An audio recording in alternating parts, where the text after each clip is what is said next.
Hi friends, మనలో చాలామంది WhatsApp, Facebook, emails అనేవి వాడుతూ ఉంటాము. సో ఇప్పుడు ఈ వాట్సాప్, ఫేస్బుక్, ఈమెయిల్స్లో వచ్చే స్పామ్ అంటే మోసాలు కావచ్చు, అబద్ధాలు కావచ్చు ఏంటనేది ఈరోజు మీకు చెప్పబోతున్నాను. వీటి గురించి అవగాహన పెంచుకొని వీటితో మనం ఎంత జాగ్రత్తగా ఉంటే అంత మంచిది.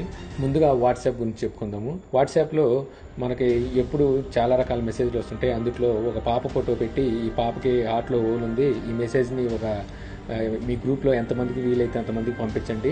ఒక మెసేజ్కి వాట్సాప్ వాళ్ళు ₹1 ఇవ్వడం అంటూ జరుగుతుంది. దాంతో వీళ్ళు సర్జరీ చేయించుకుంటారని చెప్పి ఇలాంటి మెసేజ్లు వస్తూ ఉంటాయి. అలాగే ఒక ఫోటో పెట్టి కింద వాయిస్ పెట్టి లేదంటే ఒక ఫోటో పెట్టి దాని కింద టెక్స్ట్ రాసి పంపించడం చాలామంది చూస్తూ ఉంటాం. సో ఇవన్నీ ఉత్తి మాటలే, అలాంటి ఏమీ నమ్మమాకండి. అది తెలుసో తెలియకో మనం అలాంటి మెసేజ్ని పాస్ చేసి మనం ఒక పెద్ద తప్పు చేసిన వాళ్ళం అవుతున్నాం. ఎందుకంటే ఎప్పుడైనా ఇలాంటి వాటికి వాట్సాప్ వాళ్ళు ₹1 కూడా ఇవ్వరు. అదంతా ఉత్తి మాట. ఇప్పుడు ఎవరికైనా ఎవరి మీదైనా కోపం ఉంటే వాళ్ళ ఫోటోని ఫేస్బుక్ నుంచో లేకపోతే ఇంకోటి డౌన్లోడ్ చేసి ఆ పోస్ట్ని కింద ఇలాగే ఈ పిల్ల ఒంట్లో బాగాలేదనో లేకపోతే ఈ పిల్లకి హార్ట్లో పోలేనో తన ఇంజనీర్ చదువుతుంది, సో తనకి మీరు సహాయం చేయండి అనో ఈ విధంగా మొత్తం అందరికి స్ప్రెడ్ చేసి వాళ్ళని అనవసరంగా పరుగు తీయడం అవసరం తప్పితే ఇది వేరేది ఏం కాదు.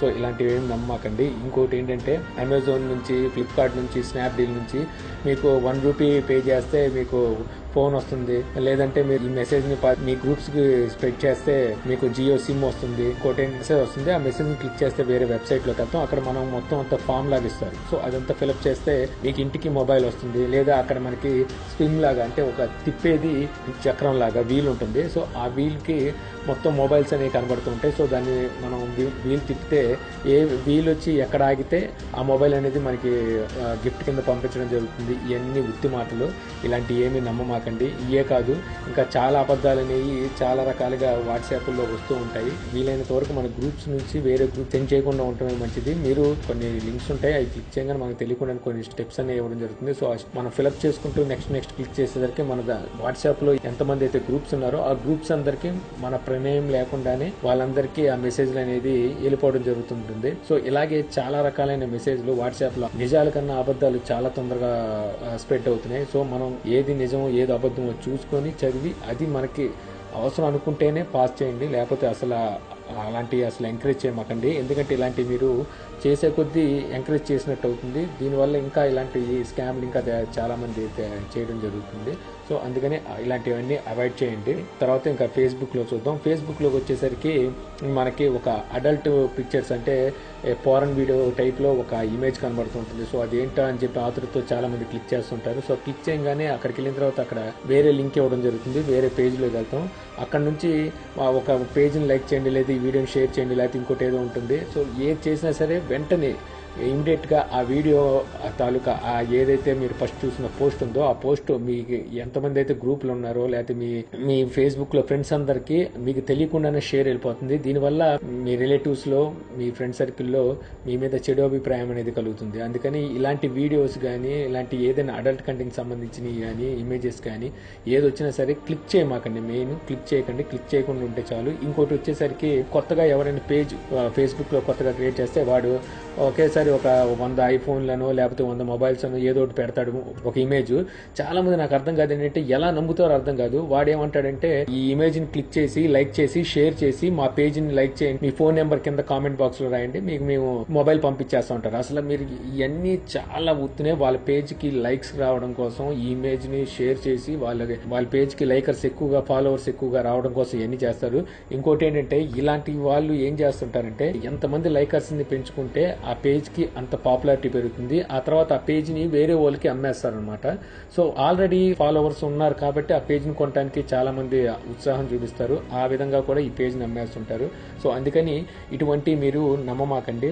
ఇక ఈమెయిల్స్ సంగతి చూద్దాం. ఇక ఈమెయిల్స్ లో వచ్చేసరికి స్పామ్ మెయిల్స్ అనేవి చాలా వస్తుంటాయి మనకి. అందులో మెయిన్ గా మనకి సిటీ బ్యాంక్ క్రెడిట్ కార్డ్ అనో లేకపోతే SBI క్రెడిట్ కార్డ్ అనో మీకంటూ ఇవ్వడం జరుగుతుంది. మీరు జస్ట్ ఈ లింక్ క్లిక్ చేసి ఇక్కడ డీటెయిల్స్ అనేది ఫిలప్ చేయండి అని చెప్పి ఇస్తుంటారు. మీరు పొరపాటున అయినా సరే ఆ లింక్ క్లిక్ చేసి అక్కడ మీ డీటెయిల్స్ అనేవి ఇవ్వమాకండి.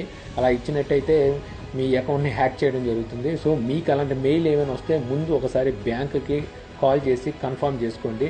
అలా కాకుండా ప్రాంక్ కాల్స్ వస్తుంటాయి. సో ఈ ప్రాంక్ కాల్స్ కూడా అస్సలు మీరు మాకండి. ఎప్పుడైనా సరే కాల్స్ వస్తే కాల్స్ లో మీకు లాటరీ తీసాం, మీ లాటరీలో మీ నెంబర్ తగిలింది, మీకు 2000కి 10,000 మొబైల్ ఇవ్వడం జరుగుతుంది అని చెప్పేసి వాళ్ళు చెప్తుంటారు. అలాంటివి కూడా అసలు నమ్మమాకండి. ఇంకోటి, మీ క్రెడిట్ కార్డ్ లిమిట్ అనేది పెంచడం జరుగుతుంది, అందుకని చెప్పి మీ క్రెడిట్ కార్డ్ డీటెయిల్స్ ఇవ్వండి అని చెప్పేసి ఇంకొన్ని ప్రాంక్ కాల్స్ వస్తుంటాయి. సో అలాంటప్పుడు కూడా ఎప్పుడు అసలు అలాంటి చోట మీరు క్రెడిట్ కార్డ్ డీటెయిల్స్ కానివ్వండి, బ్యాంక్ డీటెయిల్స్ కానివ్వండి, అన్నోన్ పర్సన్ ఎప్పుడైనా కాల్ వచ్చినప్పుడు వాళ్ళకి అసలు ఆ డీటెయిల్స్ ఇవ్వకండి. ఎందుకంటే బ్యాంకు వాళ్ళు ఎప్పుడు ఈ డీటెయిల్స్ అనేది మిమ్మల్ని అడగరు. ఒకవేళ ఇలాంటిది ఏమైనా ఉంటే మీకు కాల్ చేసి దగ్గరలో ఉన్న బ్యాంకులో మీ డీటెయిల్స్ సబ్మిట్ చేసి అప్డేట్ చేసుకోమని చెప్తారే కానీ వాళ్ళు ఫోన్లో ఎప్పటికీ మీ అకౌంట్ డీటెయిల్స్ ఎప్పుడు అడగరు. అందుకని ఎవరికి మీ పూర్తి అకౌంట్ డీటెయిల్స్ అనేవి ఎవరికి ఇవ్వమాకండి. అలాగే ఇప్పుడు వీటన్నిటిని కట్టడి చేయడం ఎలా తెలుసుకోవడం అనేది మన విచక్షణ మీద ఆధారపడి ఉంటుంది. ఏది నిజం ఏది అబద్ధం అనేది మనమే తెలుసుకోవాలి. ఒక పోస్ట్ కానీ లేదంటే ఒక మెసేజ్ కానీ మన దగ్గర వచ్చినప్పుడు అందులో ఎంతవరకు నిజం ఉంది అనేది మన విచక్షణ మీదే ఆధారపడి ఉంది. మనం ఒకసారి దాన్ని అనలైజ్ చేసుకొని ఆలోచిస్తే అందులో ఎంతవరకు నిజం ఉందనేది మనకు ఈజీగా అర్థమైపోతుంది. మనకు అంత టైం ఉండదు. జస్ట్ పోస్ట్ చూసామా వెంటనే నిజం ఉంటే ఉండొచ్చామని గబుక్కుని షేర్ చేస్తాం. ఎట్టి పరిస్థితులు అది చేయమాకండి. మెయిన్గా మీరు చేసేది వాట్సాప్లో ఒక ఫోటో పెట్టి కింద మెసేజ్ ఇస్తారో, లేకపోతే ఒక ఫోటో పెట్టి కింద లేడీ వాయిస్ కానీ ఒక జెంట్స్ వాయిస్తో కానీ ఫొటోస్ సెండ్ చేయడం జరుగుతుంది. అటువంటి అలాంటివి మీరు అస్సలు షేర్ చేయకండి. మీరు అలాంటివి షేర్ చేసి అనవసరంగా వాళ్ళు చేసే తప్పులు మీరు పాలు పంచుకునే వాళ్ళు అవుతున్నారు. అటువంటి పని ఏం చేయమాకండి. వాట్సాప్ నుంచి ₹1 కూడా ఎవరికి వెళ్ళదు.